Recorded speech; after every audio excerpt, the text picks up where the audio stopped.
Hi guys, అందరూ ఎలా ఉన్నారు? సో నా లాస్ట్ వీడియో ఎంతమంది చూశారు? ఇంకా ఎవరైనా చూడని వాళ్ళు ఉంటే ఆవకాయ పచ్చడి వీడియో కింద డిస్క్రిప్షన్లో లింక్ ఇస్తాను, వెళ్ళి చూసేయండి. ఇవాళ వీడియోలో ఎండు మాగాయ పచ్చడి మేము ఎలా పెట్టుకున్నామో చూపించేస్తాను. ఎండు మాగాయ పచ్చడికి మేము చిన్న రసాలు తీసుకున్నాము. సేమ్ ప్రాసెస్, అవి శుభ్రంగా నీట్గా కడిగేసుకొని పైన తొడెంలు అవన్నీ తీసేసుకొని ముక్కలు నీట్గా తుడిచేసుకొని పక్కన పెట్టుకోవాలన్నమాట. ఇది మనం చేసుకునేది ఎండు మాగాయ పచ్చడి కాబట్టి ఎండు మాగాయకి ఎట్లా తీసుకోవాలంటే ముక్కలు మనం 4 సేర్లు ముక్కలు తీసుకుంటే అవి ఎండలో ఎండబెట్టిన తర్వాత హాఫ్ అయిపోతాయి, అంటే 2 సేర్లు ముక్కలు అయిపోతాయి అన్నమాట. కాబట్టి మీరు ఎంత పచ్చడి పెట్టుకోవాలనుకుంటున్నారో, ఎన్ని సేర్లు పచ్చడి పెట్టుకోవాలనుకుంటున్నారో దాన్ని బట్టి కాయలు కొలత తీసుకోండి. జనరల్గా 4 సేర్లు అంటే మనకి 12 to 13, 14 కాయలు పడతాయి. సో మనం ఎక్కువ సేర్లు పట్టాలనుకుంటే 8 సేర్లు పడితే మనం ఒక 20, 21 కాయలు తీసుకుంటే సరిపోతుంది అనమాట. 8 సేర్లు మనం ఎండలో ఎండబెట్టినప్పుడు అవి హాఫ్ అయిపోతే 4 సేర్లకు అవుతుంది అనమాట. కాబట్టి మనం ఎండు మాగాయ పచ్చడికి మనం దానికి ఎండితే ఎంత అయిపోతాయి, ముక్కలు హాఫ్ అయిపోతాయి అన్న ఆలోచనతోటి మనం దాన్ని చూసుకొని కాయలు తీసుకోవాలన్నమాట. ఈ పచ్చడికి కావాల్సిన ఇంగ్రీడియంట్స్ అంటే 8 సేర్లు పచ్చి ముక్కలకి అవి ఎండితే 4 సేర్లు అవుతాయి కదా, దానికి సరిపడా ఇంగ్రీడియంట్స్ నేను కింద డిస్క్రిప్షన్ బాక్స్లో ఇస్తాను, ఒకసారి వెళ్ళి చెక్ చేసేయండి. ఈ మాగాయ పచ్చడిని కూడా చాలామంది పైన పెచ్చు తీసేసి స్లైసెస్గా చేసి ఎండబెట్టుకుని చేసుకుంటారు, కానీ మేము మా సైడ్ ఇట్లాగే ముక్కలు కొట్టి చేసుకుంటాము. ఆ బద్ద తింటున్నప్పుడు చాలా టేస్టీగా ఉంటుంది. మీరు కూడా ఒకసారి ఇట్లా ట్రై చేసి చూడండి, మీకు తప్పకుండా నచ్చుతుంది. ముక్కలు కొట్టించేసిన తర్వాత ఇట్లా నీట్గా తుడిచేసుకొని దాంట్లో లోపల ఉన్న టెంక్ అంతా తీసుకుని పక్కన పెట్టేసుకుంటాము. మాకు ఇక్కడ 11 సేర్లు ముక్కలైనవి. దానికి తగినట్టుగా మేము 70 గ్రామ్స్ పసుపు ఇంకా 500 గ్రామ్స్ కల్లుప్పు వేసుకుని బాగా మిక్స్ చేసుకుంటున్నాము. అవి ముక్కలు పైనుంచి కిందకి బాగా మిక్స్ చేసుకోవాలి. ప్రతి ముక్కకి మనకి ఉప్పు పసుపు పట్టాలన్నమాట. పైనుంచి కిందకి బాగా అంతా మిక్స్ చేసేసుకున్న తర్వాత ఈ ముక్కల్ని మనం ఒక 4 రోజులు, అంటే మనం ఇప్పుడు కలిపిన రోజు దగ్గర నుంచి తర్వాత 3 రోజుల వరకు కూడా మనం ఊరేసుకోవాలి ముక్కల్ని. ప్రతిరోజు మార్నింగ్ ఈవినింగ్ ఒకసారి పైనుంచి కిందకి వాటిని కలుపుతూ ఉంటే అందులో గుజ్జంతా బాగా ఊరుతుంది.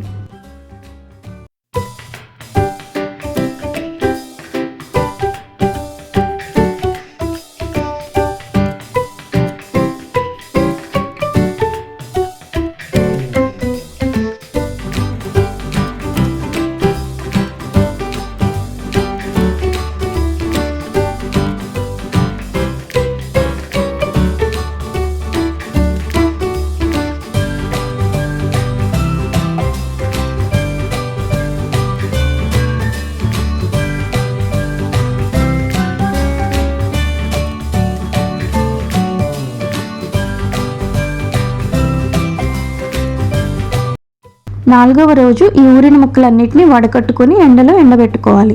మేమైతే ఒక 2 days ఎండబెట్టుకున్నాము. మీరు ఎండ ఉన్నదాన్ని బట్టి చూసుకుని 2 days అయినా 3 days అయినా, లేదంటే ఒక్క రోజులో మనకి ఎండ బాగా వచ్చినా సరిపోతుంది. బద్ద అనేది బాగా గట్టిగా స్టోన్ వెళ్ళి ఎండిపోకూడదు, కొంచెం పైపైన మెత్తగా ఉంటేనే తినడానికి బాగుంటుంది. ముక్కలన్నీ వడగొట్టేసిన తర్వాత ఆ పులుసు అనేది పడేయొద్దండి, అది ఉంటేనే మాగాయ పచ్చడిలో గుజ్జు వస్తుంది. కాబట్టి జాగ్రత్తగా గుర్తుపెట్టుకొని ఆ పులుసు అంతటిని ఒక ఎయిర్ టైట్ డబ్బాలో వేసుకుని ఒక పక్కన పెట్టుకోండి. వాటర్ మాత్రం పడకుండా చూసుకోవాలి.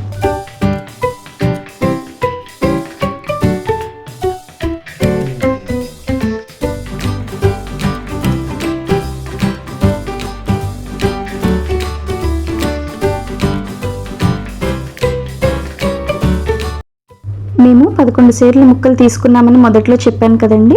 ఇప్పుడు అవి ఎండిన తర్వాత 5.5 సేర్ల ముక్కలు అయ్యాయి.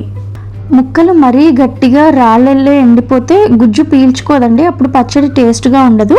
ఇక్కడ నేను చూపిస్తున్నట్టు పైన మెత్తగా కొంచెం పెచ్చు మెత్తగా ఉంటే బద్ద మనకి తినడానికి బాగుంటుంది, గుజ్జు కూడా బాగా పీల్చుకుంటుంది. ఇంకా ప్రాసెస్ స్టార్ట్ చేసేద్దాము. ఇక్కడ నేను 150 గ్రామ్స్ మెంతులు తీసుకున్నాను. అవి డ్రై రోస్ట్ చేసి పౌడర్ కొట్టుకోవాలి. ఆవాలు కూడా 150 గ్రామ్స్ తీసుకొని మనం ఆవపిండి కూడా కొట్టుకోవాలి. ఒక 1/2 కిలో వెల్లుల్లిపాయలు తీసుకొని అవి మనం పేస్ట్ చేసుకోవాలి. ఈ పేస్ట్ని మనం తాలింపులో సగం ఇంకా పచ్చడిలో సగం కలుపుతామన్నమాట. అండ్ ఇక్కడ పల్లి నూనె తీసుకున్నాను తాలింపులోకి. అండ్ కారం కూడా మన టేస్ట్కి తగినట్టు. నూనె 2 కేజీల నుంచి 3 కేజీల వరకు పడుతుంది. అండ్ ఎండుమిరపకాయలు తాలింపుకి తగినంత. తాలింపులోకి ఆవాలు 100 గ్రాములు, మెంతులు 100 గ్రాములు తీసుకున్నాను. తాలింపు వేసుకునేటప్పుడు ఒక లోతైన డేక్షా తీసుకుంటే మంచిది. ఎందుకంటే మనం వెల్లుల్లిపాయ పేస్ట్ అది వేసినప్పుడు అది బయటికి పొంగుతుంది. బయటికి అంతా పొంగిపోకుండా ఉండాలంటే కొంచెం లోతైన గిన్నె తీసుకుంటే మంచిది. ముందు నేను ఇక్కడ ఆయిల్ వేసుకున్నాను. అది బాగా వేడవ్వాలన్నమాట. బాగా మరిగిన తర్వాత అందులో ఆవాలు వేయాలి. అవి మంచిగా చిటపటలాడిన తర్వాత, అవి మాడిపోకూడదు, మాడిపోతే టేస్ట్ బాగోదు. అవి బాగా చిటపటలాడిన తర్వాత మెంతులు కూడా వేసి కలుపుకొని అవి కూడా కొంచెం దూరగా వేగిన తర్వాత అందులో మనం ఒకటేసారిగా వెల్లుల్లిపాయ పేస్ట్ వేసిస్తే అది ఒకేసారి బయటికి పొంగిపోతుంది. కాబట్టి కొద్ది కొద్దిగా వేసుకుంటూ ఉంటే పొంగకుండా ఉంటుంది. అది కొద్ది కొద్దిగా వేసుకుంటూ సగం వెల్లుల్లిపాయ పేస్ట్ మాత్రమే వేసుకోవాలి. సగం మనం పచ్చడి కలిపేటప్పుడు వేసుకుంటాము. అది వేసుకుని బాగా కలుపుకోవాలి. వెల్లుల్లిపాయ పేస్ట్ కొంచెం వేగిన తర్వాత అందులో మనం ఎండుమిర్చి వేసుకోవాలి. ఎండుమిర్చి మాడిపోకూడదు, జస్ట్ దోరగా డార్క్ రెడ్ కలర్లో వేగితే సరిపోతుంది. ఎండుమిర్చి కూడా మంచిగా వేగిన తర్వాత ఈ నూనెని మనం చల్లార్చుకోవాలి. పూర్తిగా చల్లారిపోయిన తర్వాత మాత్రమే పచ్చడిలో కలుపుకోవాలి. కొంచెం వేడి ఉన్నా సరే పచ్చడి బూజు వచ్చేస్తుంది, ఎక్కువ రోజులు నిల్వ ఉండదు. కాబట్టి మనం బాగా చల్లారి పెట్టుకోవాలి.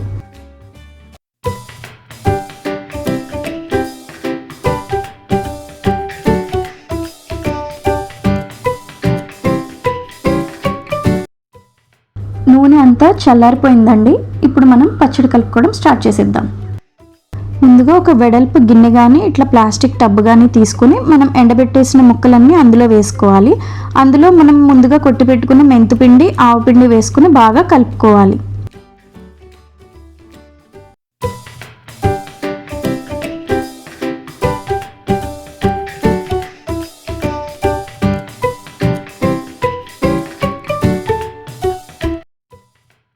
అవి బాగా కలిసిన తర్వాత మనం ముందుగా కొట్టుకున్న వెల్లుల్లిపాయ పేస్ట్ ఇంకా కారం వేసి కలుపుకోవాలి. నేను ఇక్కడ 300 to 400 గ్రామ్స్ కారం వేసుకున్నాను. మీరు ఎన్ని ముక్కలు తీసుకుంటే దానికి సరిపడా కారం వేసుకోండి. కారం వేసుకున్నాక ముక్కల్ని బాగా పైనుంచి కింద వరకు అంతా కలిసేలాగా కలుపుకోవాలి.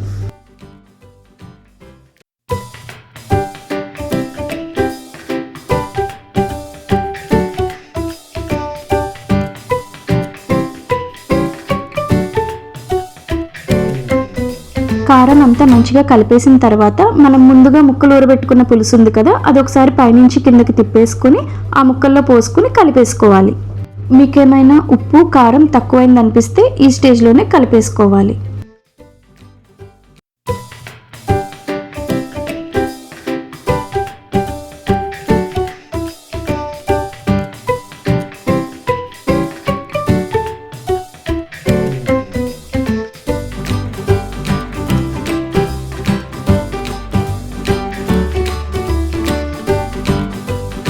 ఇప్పుడు మనం ముందుగా కాచి చల్లారి పెట్టిన తాలింపు నూనెంతా ఇందులో పోసుకుని బాగా కలుపుకోవాలి.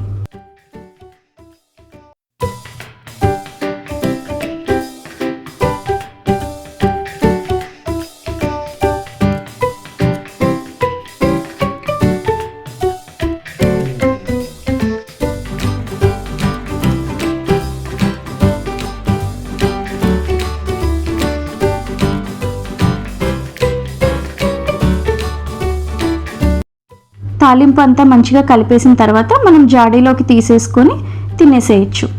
మన యమ్మీ యమ్మీ టేస్టీ ఎండు మాగాయ పచ్చడి రెడీ అయిపోయింది.